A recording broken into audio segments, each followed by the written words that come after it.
The air in Soryu wasn't just air. It was a stratified element, layered like the society it served. At the floor level, it smelled of survival, the sharp metallic tang of industrial cleaner Zora used to scrub the marble, mixed with the faint, anxious sweat of the staff.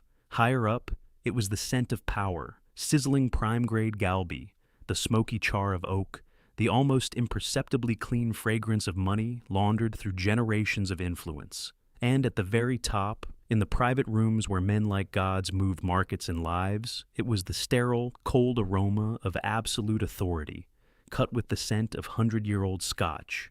For Zora, it mostly smelled like the $7,842.19 she still needed for her grandmother's next round of chemotherapy. She moved through these layers like a ghost, her presence defined by her function. A black uniform, severe and practical, designed to erase her. Rich, dark skin that the patron's eyes slid over. A void in their opulent world. Hair pulled back in a tight, disciplined bun. Her hands, though, were the tell. Long, elegant fingers, meticulously clean, but with the subtle calluses of someone who knew work that was harder than carrying trays. Her eyes, deep and watchful, missed nothing. They were the eyes of an intelligence analyst, cataloging threats and assets, a skill utterly wasted in a place where her only valued asset was her invisibility. Zora carried a tray of empty soju bottles, her movements economical, silent. Each clink of glass against the polished wood of the tray was a tiny chime counting down the seconds of her shift, the dollars toward that crushing number.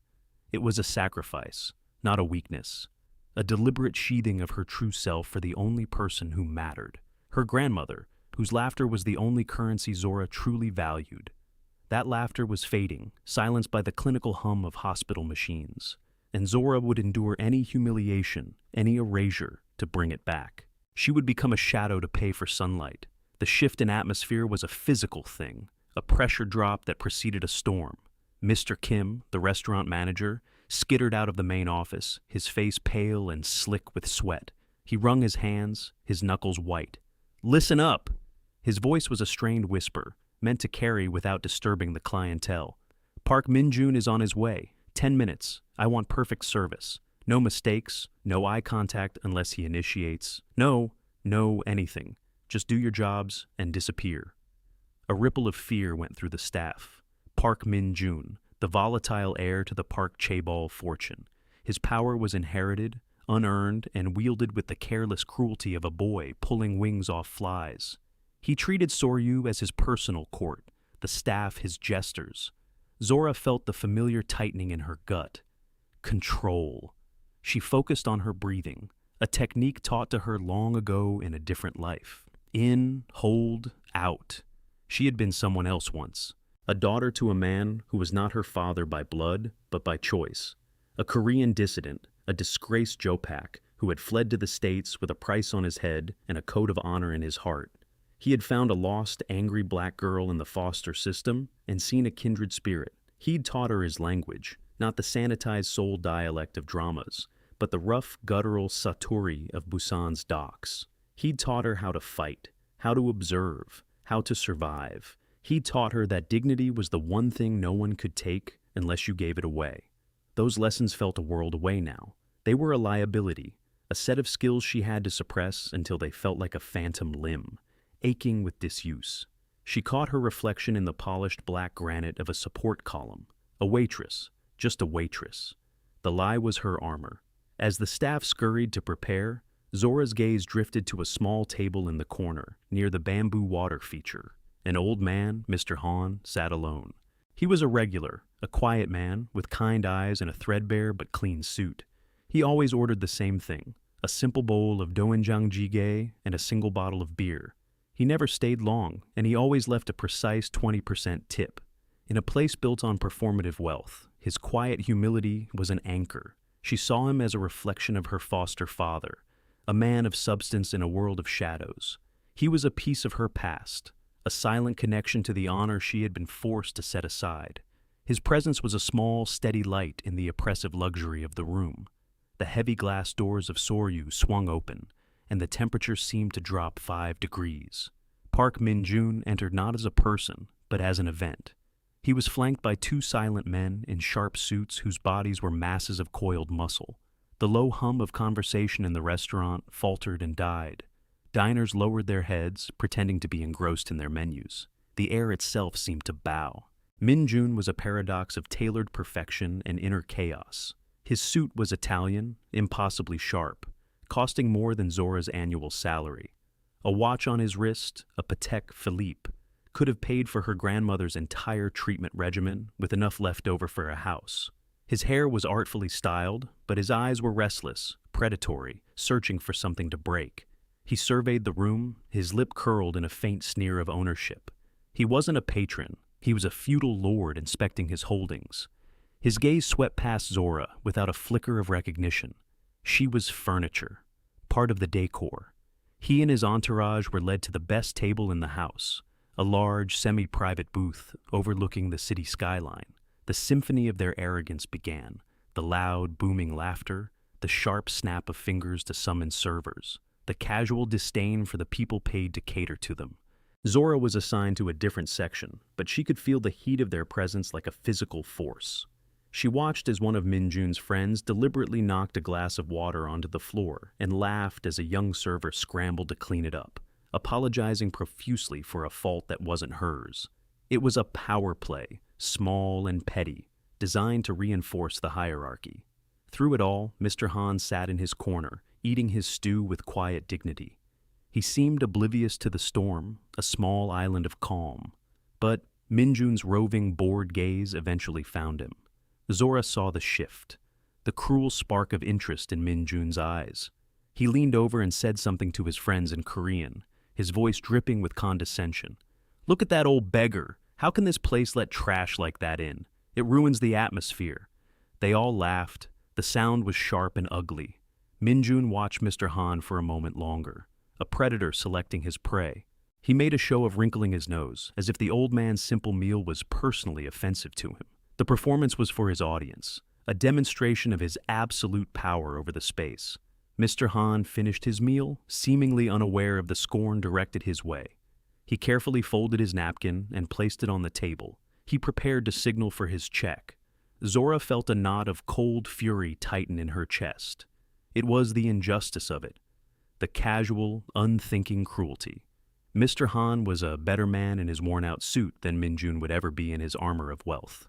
In that moment, Mr. Han wasn't just an old man, he was her foster father. He was her grandmother. He was every person who had ever been made to feel small by those who were born large. She made a decision. It was small, quiet, and monumentally reckless.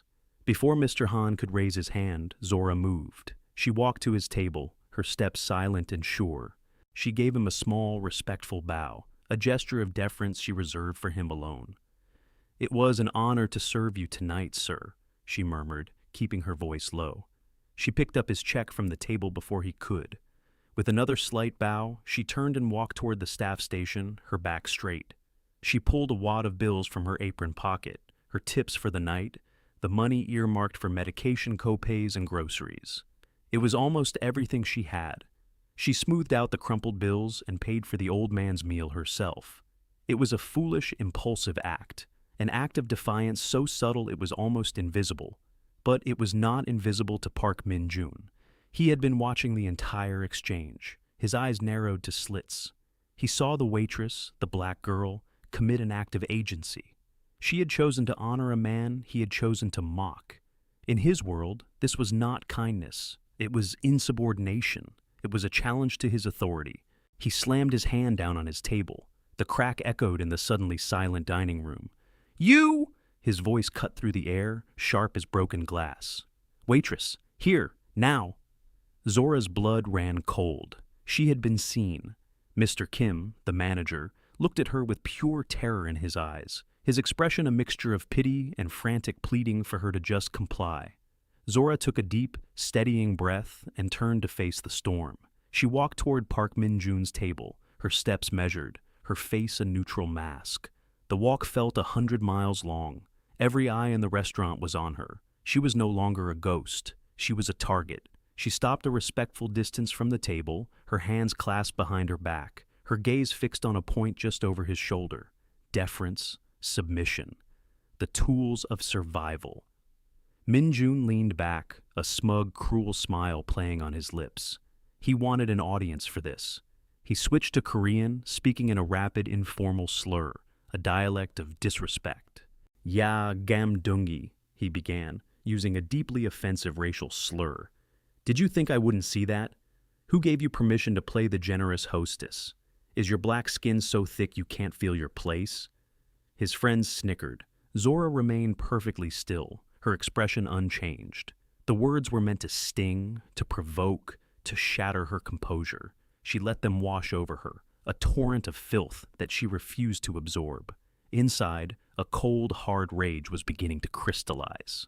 The cost of her grandmother's medicine warred with the memory of her foster father's voice. Dignity is the armor of the soul. Answer me when I speak to you, Minjun snapped, his voice rising. Do you even understand what I'm saying? Of course not. You're probably just some dumb animal who barely speaks English. He looked around at his friends, seeking their approval. What do you think? Should we teach her a lesson in Korean etiquette? He picked up a small, heavy ceramic bowl from the table. It was filled with scalding hot sundubu jjigae, the red oil shimmering under the restaurant's soft lights. The steam rising from it carried the scent of chili and boiling tofu. A proper apology is done on your knees, he said, his voice dropping to a theatrical, menacing purr. On your knees, girl. Apologize for your arrogance. The room held its breath. The silence was absolute. It was the silence of a public execution. The other diners stared, frozen in a mixture of horror and fascination. The staff stood like statues, their faces pale. Mr. Kim looked like he was about to faint. This was the moment, the precipice. Her job, her income, her ability to care for her grandmother on one side, her soul on the other. Zora didn't move. Her stillness was an act of defiance more powerful than any word. She did not break eye contact with the space above his head. She would not give him the satisfaction of seeing her fear. His face contorted in a mask of fury. Her refusal to crumble enraged him. He wanted her to beg. He wanted her to cry. Her quiet dignity was a personal insult. You want to be stubborn? He hissed. Fine. He rose slightly from his seat and, with a deliberate, fluid motion, emptied the bowl of boiling stew onto her clasped hands. The pain was a flash of white lightning. It seared through her skin, a blinding, all-consuming agony. Her nerves screamed. A gasp tore from her throat, a sound she couldn't suppress. The thick, molten liquid clung to her skin, blistering it on contact. She instinctively recoiled, cradling her hands to her chest, a low whimper escaping her lips. The smell of chili and burnt flesh filled the air around her. His friends laughed, a short, sharp bark of amusement. Minjun sat back down, his expression triumphant. He had gotten a reaction. He had broken her. He had put the animal back in its place. Now, he said, his voice smooth as silk. Let's try this again. Apologize. From a secluded elevated alcove, where shadows clung to dark wood and frosted glass, Kwon Ji-yul watched the scene unfold.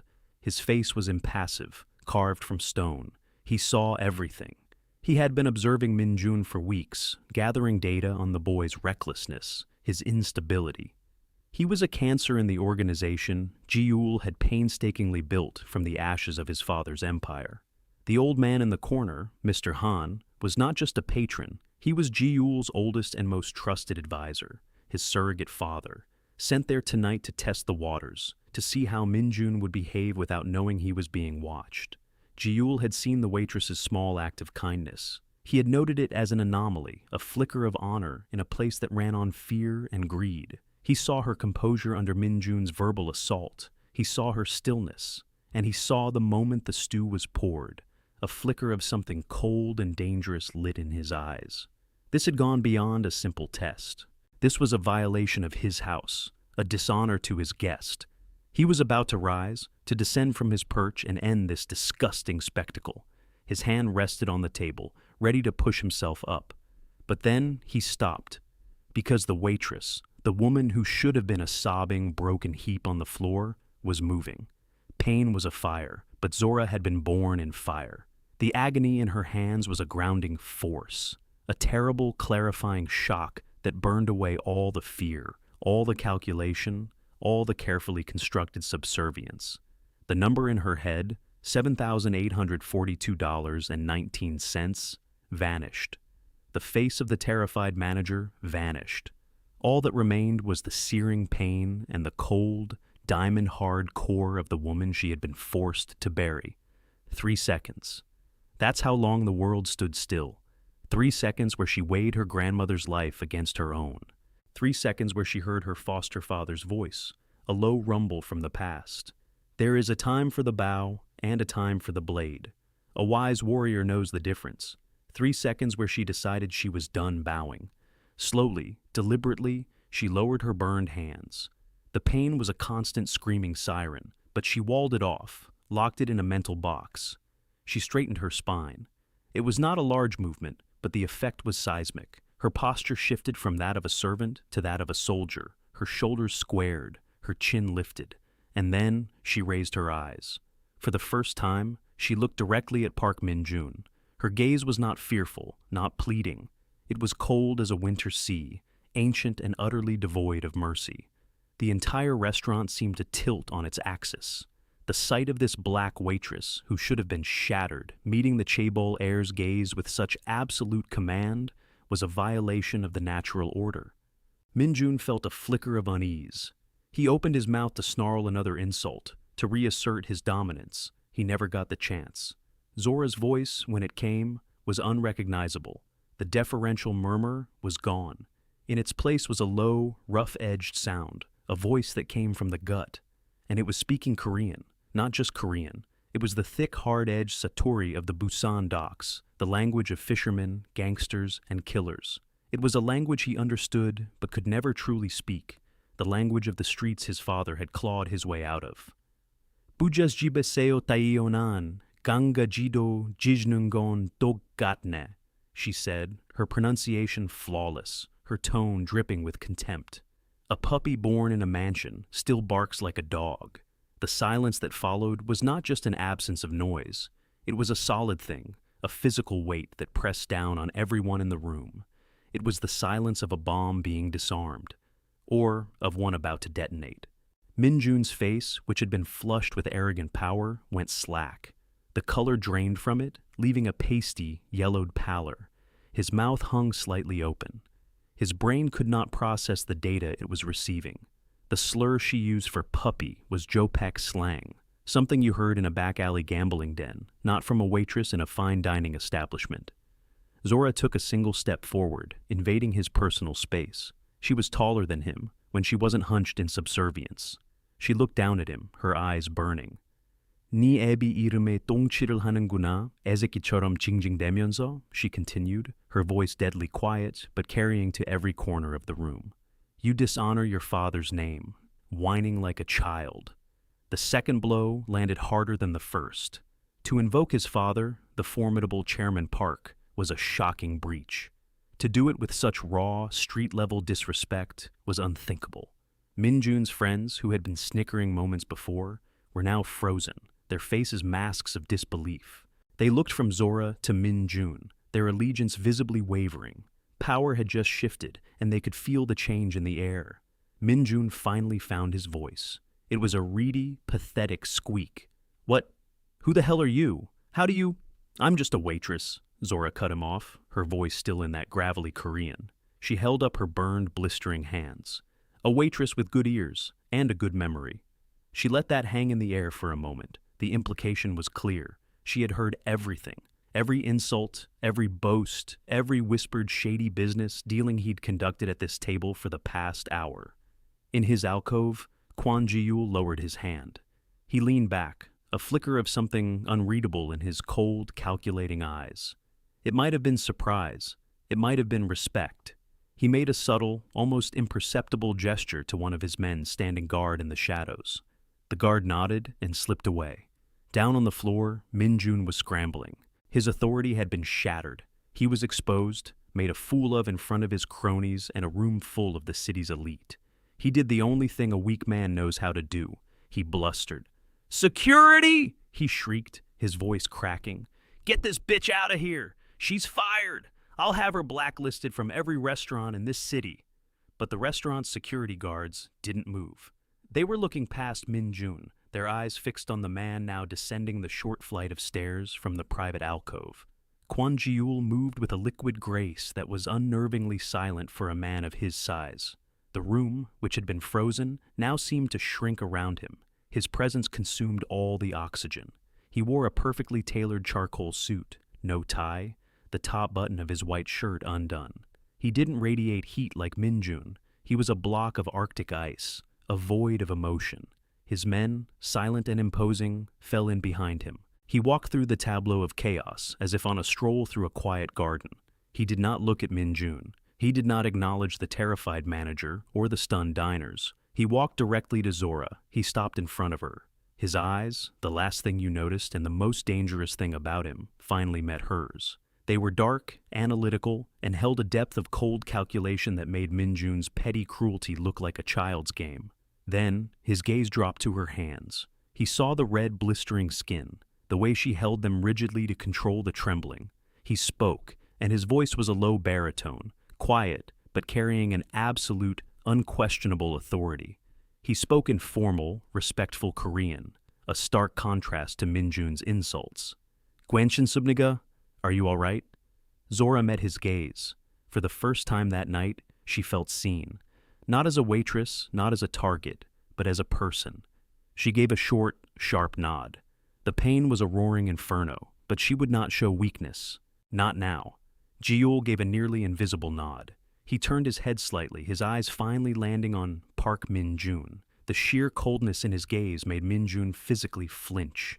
"My office," Ji-ul said. The words were in English, flat and devoid of inflection. It wasn't a request, it was a verdict. He turned and started walking toward a discreet door at the back of the restaurant, expecting Zora to follow. Min Jun, sputtering, tried to recover. "Who do you think you are? I am Park Min Jun. My father—" "Your father is a respected associate," Ji-ul said, without turning around, his voice dropping another 10 degrees.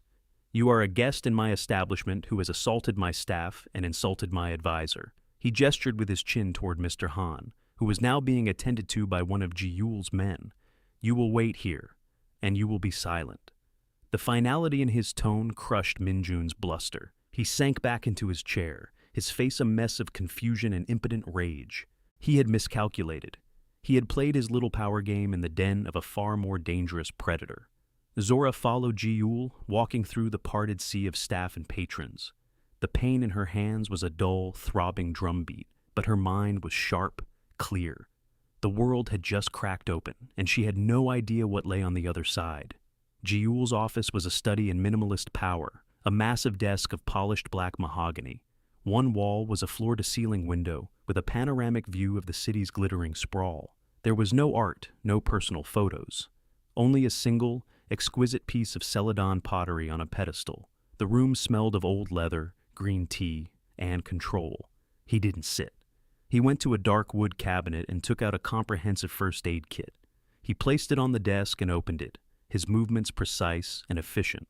"Sit," he commanded, gesturing to one of the leather chairs in front of the desk. He pulled out a sterile basin, antiseptic wipes, burn cream, and soft gauze bandages.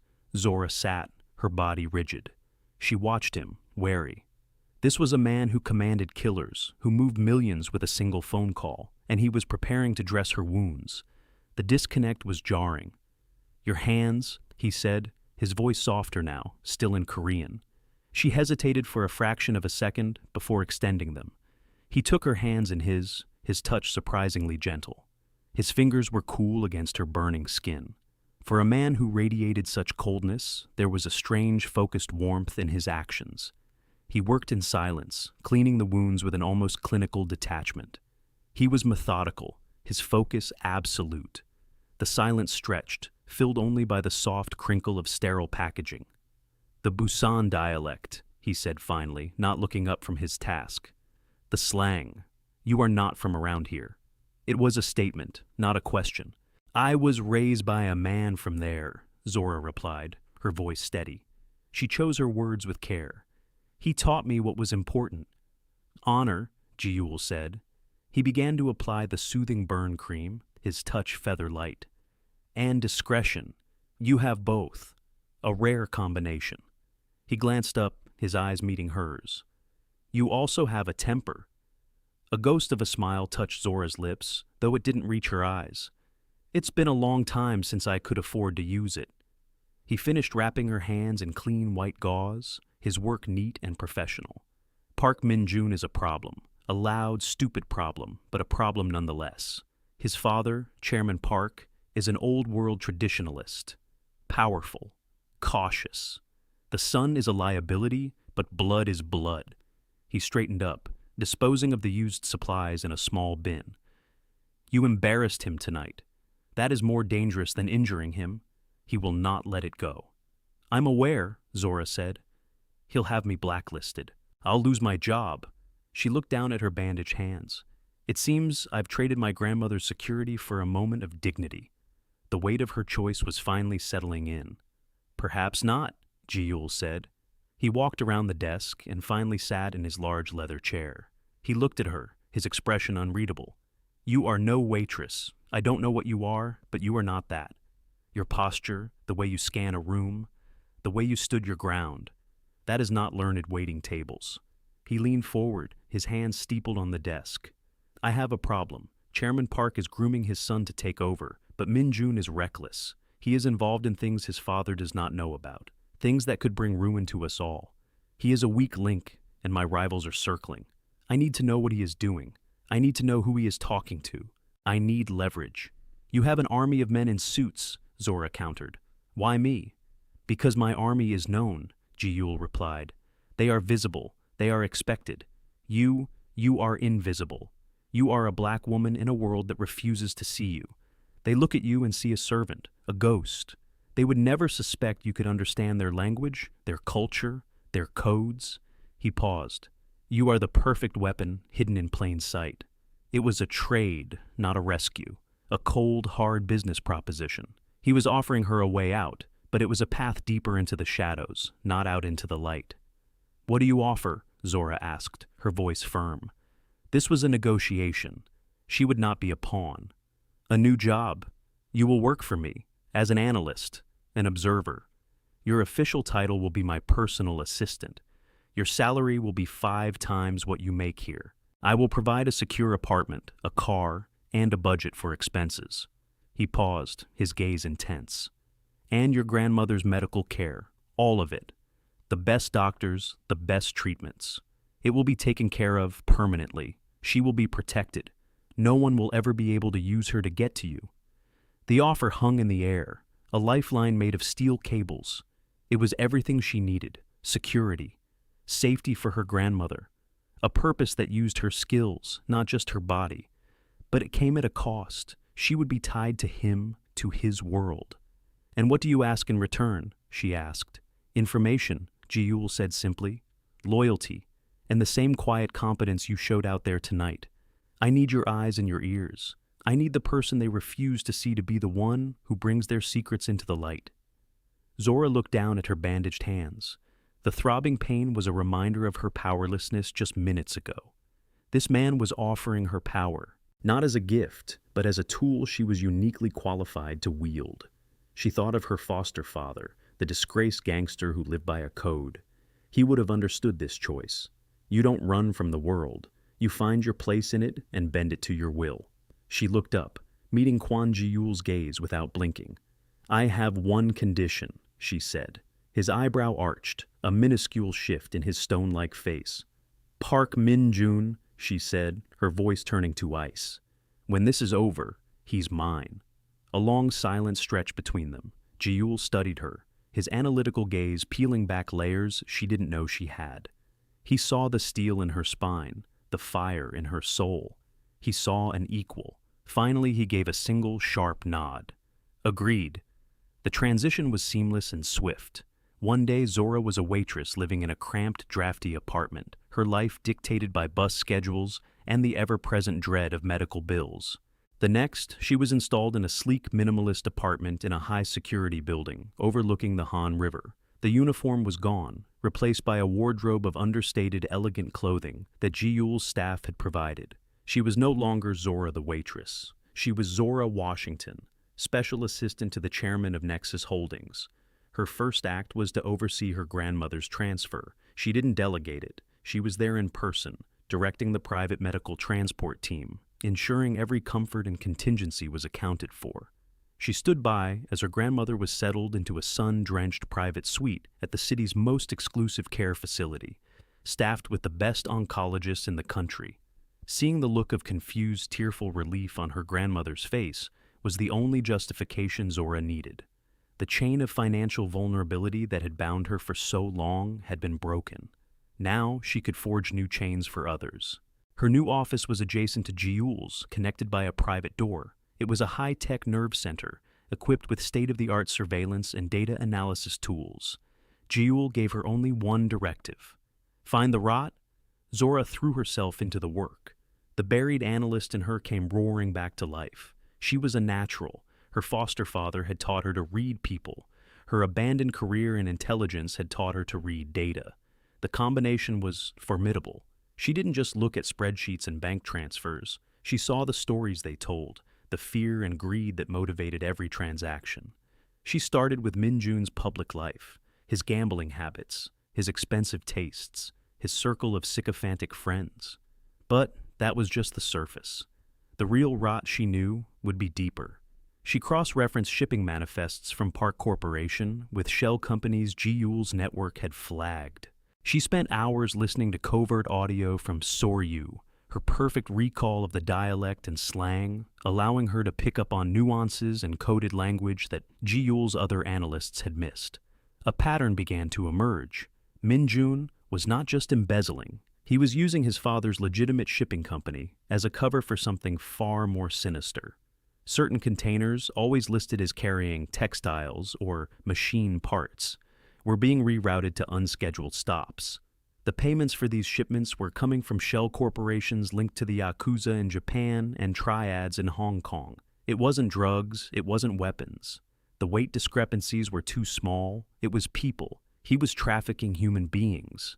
The discovery landed like a stone in her gut.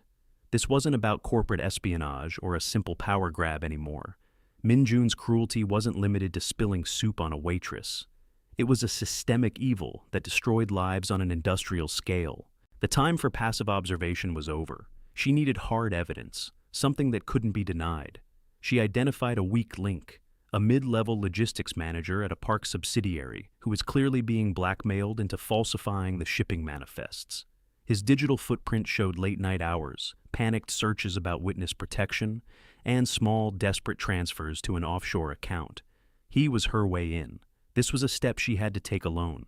To ask Jiul for help would be to admit she couldn't handle it, to reestablish a hierarchy she had just escaped. She had to prove she was an operator, not just an asset. That night, she dressed in black, nondescript clothing. She bypassed the building's main security by social engineering a night janitor, using a story about a forgotten laptop and a flawless, deferential tone that reminded her sickeningly of her old life. Inside the logistics office, it was quiet and dark. The air smelled of stale coffee and fear. She moved silently, a shadow among shadows. She didn't need to force the manager's computer. She had already cloned his keycard and harvested his passwords through a phishing email she'd sent from a dummy account. She sat at his desk, the glow of the monitor illuminating her focused expression. Her fingers flew across the keyboard. She wasn't just looking for data, she was planting a seed. She installed a nearly undetectable cloning software that would copy every file, every email, every keystroke, and upload it to a secure server she controlled. It was a 5-minute job. As she was about to leave, she saw a framed photo on the manager's desk, a smiling man with his wife and 2 young daughters, the source of his blackmail, the reason for his fear. She felt a pang of something that was almost pity. As she slipped out of the building and into the pre-dawn mist, her phone buzzed. It was a text from an encrypted number, Jiul's report. The single word was a command. She knew he would have had her followed. It wasn't about mistrust, it was about his nature. He was a man who left nothing to chance. She replied simply, "The hook is set. Now we wait for the fish to bite." The data started pouring in the next day. It was worse than she had imagined. Minjun was selling North Korean refugees who had risked everything to escape, to Yakuza-run brothels and triad labor camps. He was a monster wrapped in $1,000 suit. But Minjun was not just a monster, he was a cornered animal. He must have sensed the net tightening. He started getting sloppy, paranoid. And then, he escalated. He made the one move that Ji-Yul had sworn to prevent. Zora was analyzing a new data packet when her personal phone rang. It was the head nurse from her grandmother's facility. Her voice was trembling. "Ms. Washington, 2 men were here. They were asking for your grandmother. They said they were from her old church. They seemed wrong. We didn't let them in, but they were very insistent. We have them on security cameras." Ice flooded Zora's veins. He had found her. The one vulnerability she had left. She didn't panic. She didn't call Ji-Yul. Her training took over. She pulled up the security feed from the facility on her tablet. She saw them. 2 of Minjun's thugs, their ill-fitting suits and brutish mannerisms a dead giveaway. They were amateurs, an intimidation tactic. But a line had been crossed. A sacred line. She made one call. It wasn't to Ji-Yul, but to a number he had given her on her first day. A number for his head of security. A grim-faced ex-Special Forces soldier named Choi. "This is Zora," she said, her voice cold and level. "Protocol Scimitar is now active. Asset is compromised. Initiate immediate extraction and relocation to Site Gamma. I'm on my way." There was no hesitation on the other end. "Understood." She hung up and grabbed her keys. As she walked out of her office, she passed Ji-Yul's door. He opened it as if sensing her movement. His face was a thundercloud. "I heard the call," he said. "My men will handle it." "They will follow my orders," Zora corrected him, not breaking stride. "He came after my family. This is my fight now." He followed her to the elevator. "My plan was to bleed him financially, expose his embezzlement to his father, ruin him quietly." "Your plan is too slow," Zora shot back, hitting the button for the garage. "And it's insufficient. He's not just a thief. He's a trafficker. He doesn't deserve to be ruined. He deserves to be destroyed, publicly, utterly." The elevator doors opened. She stepped inside and turned to face him. "And your plan still leaves the people in those containers to die. My plan saves them." Ji-Yul stood at the edge of the elevator, his expression unreadable. He saw the cold fury in her eyes, the absolute certainty in her posture. She wasn't his assistant. She wasn't his asset. She was a queen going to war. He was seeing the woman who had faced down Minjun in his restaurant, but magnified, amplified, unleashed. He gave a slow, deliberate nod. For the first time, he was deferring to her judgment. He was placing the full weight of his organization behind her plan, not his own. "What do you need?" he asked. The elevator doors began to slide shut. "A stage," Zora said, just before they closed, "and an audience." The trap was set. It was Zora's design, elegant in its simplicity and brutal in its execution. The stage would be Soryu, the site of her humiliation, now repurposed as the theater for her revenge. The audience would be the very people Minjun sought to impress, a collection of old guard Jopak leaders and influential businessmen he had invited for a private dinner to solicit their backing for a hostile takeover of his father's company. He believed he was ascending to a throne. In reality, he was walking to his own execution. The night of the dinner, Zora prepared not like an analyst, but like a warrior. She did not choose a dress, she chose armor. It was a custom-made gown of black silk, severely elegant, with a high collar and sharp-structured shoulders. The cut was reminiscent of a modern hanbok, a deliberate choice, a claim to a culture that men like Minjun thought they owned. Her hair was not in a submissive bun, but styled in a sleek, commanding crown of braids. Her hands, now fully healed, were bare, save for a single simple ring her foster father had given her. She looked in the mirror and saw not a waitress, not a victim, but the culmination of all her past lives. She was her father's daughter. She was her grandmother's hope. She was herself, finally and fully. When she arrived at Soryu, the staff parted before her like water. Mr. Kim, the manager, saw her, and his jaw went slack. He looked at her as if he were seeing a ghost or a goddess. She gave him a cool, brief nod, and he practically bowed in return. Ji-Yul was waiting for her in the main dining room. He stood by the window, a silent, imposing figure against the glittering cityscape. He turned as she approached. His eyes swept over her, and for a fleeting instant, The cold calculation in his gaze was replaced by something else, a flicker of profound respect, of awe. "They are all here," he said, his voice a low rumble. "He is in the main private dining room, drunk on his own arrogance." "Is everything in place?" Zora asked. "The exits are controlled. The authorities are on standby, 5 minutes out. But they will not move until they receive my signal. The men whose families are in those containers have been delayed. They will not be here to help him." "Good," Zora said. "He needs to be alone." Ji-Yul looked at her, a question in his eyes. "You are certain you want to do this face to face? I can handle this. We can simply leak the evidence." "No." Her voice was absolute. "He looked me in the eye when he tried to break me. I will look him in the eye when I erase him. This is not just about justice. It is about honor." He understood. He simply nodded. "This is your stage." Zora walked toward the private dining room, her heels clicking softly on the marble floor. The sound was a death knell. Ji-Yul and his men remained behind, silent sentinels. This was her confrontation. She would face him alone. She slid the heavy wooden paper door open and stepped inside. The room was a cacophony of loud laughter and cigar smoke. Park Min-jun sat at the head of the table, holding court, his face flushed with wine and self-importance. He was in the middle of a boastful story when the door opened. He looked up, annoyed at the interruption. And then he saw her. His words died in his throat. The wine glass slipped from his fingers and shattered on the floor. Every head in the room turned. The laughter died. A thick, heavy silence fell. He stared at her, his mind refusing to process what his eyes were seeing. The waitress, the black girl. But it was not her. This woman wore power like a second skin. She radiated an authority more potent and real than any he had ever pretended to possess. The mirror image of their first encounter was complete and horrifying. She was standing. He was sitting. She was in command. What are you doing here?" he stammered, his voice a pathetic squeak. "Security! Get her out!" No one moved.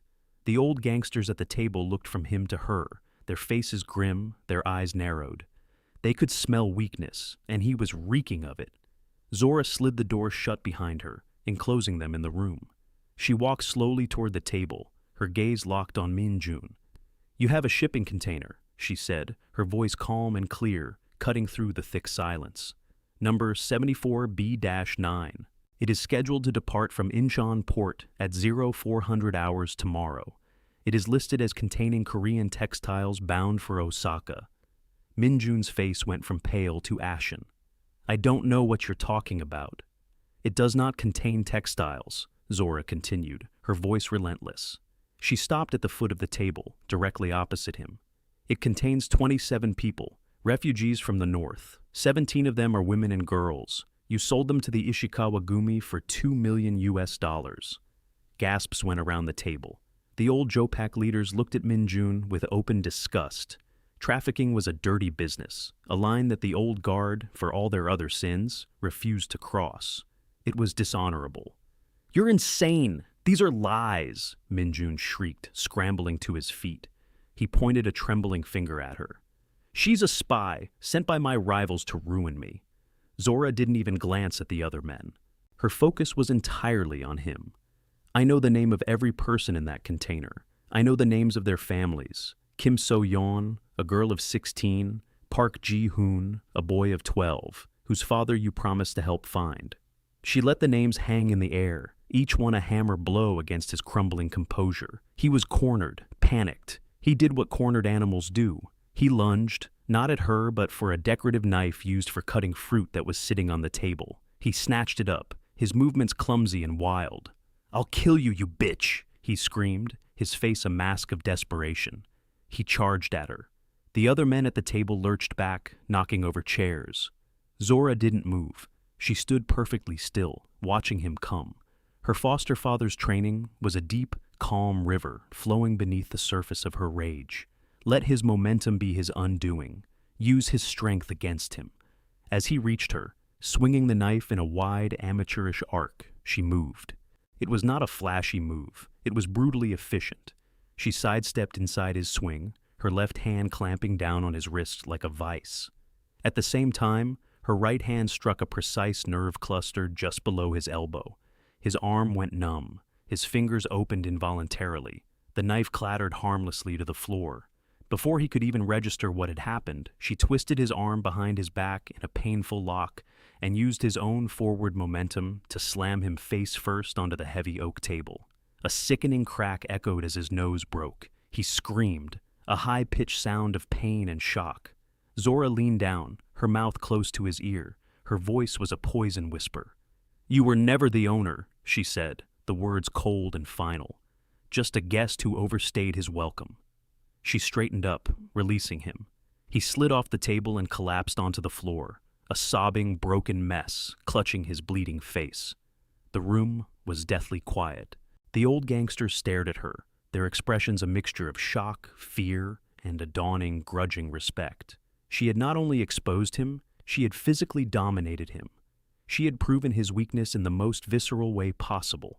Zora looked at the broken man on the floor with nothing but cold pity. Her revenge was complete. She turned, slid the door open, and walked out. Jiul was waiting for her. He had heard everything. He simply looked at her, and in his eyes she saw the culmination of their alliance. He gave a single sharp nod to his head of security. The signal. Moments later, the sound of sirens grew in the distance. The authorities were coming. The cleanup crew. 6 months later. The room was bathed in the cool blue glow of dozens of monitors. It was the logistics hub for Jiul's global shipping empire, an operation now scrubbed clean of all its illicit shadows. Zora stood on a raised platform in the center of the room, a conductor orchestrating a complex symphony of commerce.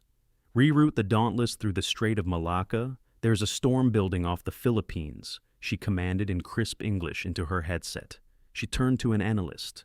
"고 팀장, 싱가포르 항만청에 연락해서 우리 ETA 2시간 빨라졌다고 전해줘요." Team leader. "Choi, contact the Singapore Port Authority and tell them our ETA is 2 hours ahead of schedule." She was no longer hiding. She was in full command, her intelligence and strategic acumen now the engine of a legitimate, multi-billion-dollar enterprise.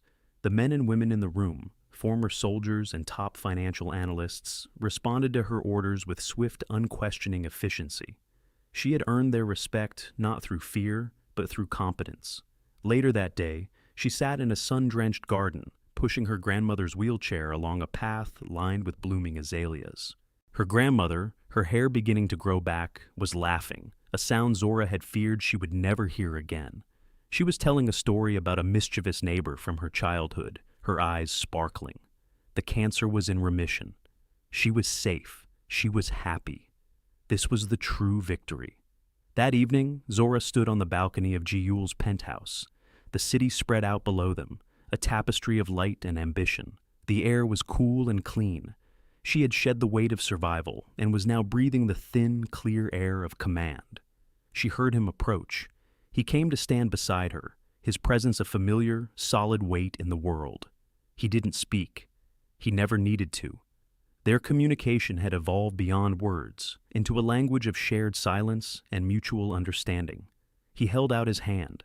In his palm was a small, exquisitely carved jade tiger, its stone cool and smooth. It was an antique, a family heirloom, a symbol of power, protection, and belonging. She took it from him, her fingers brushing his. It was not a gift. It was a coronation, a recognition of her place not beside him, but with him, an equal. She curled her fingers around the jade tiger, its weight a comforting anchor in her hand. She looked out at the sprawling city, at the endless river of lights. It was no longer a place that had tried to erase her.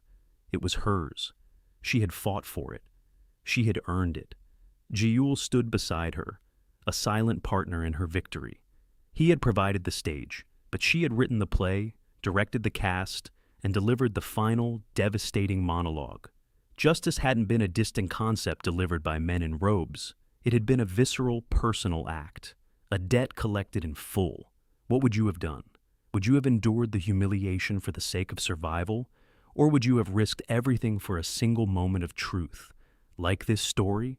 Follow for more tales of justice, power, and the quiet resilience of the human spirit.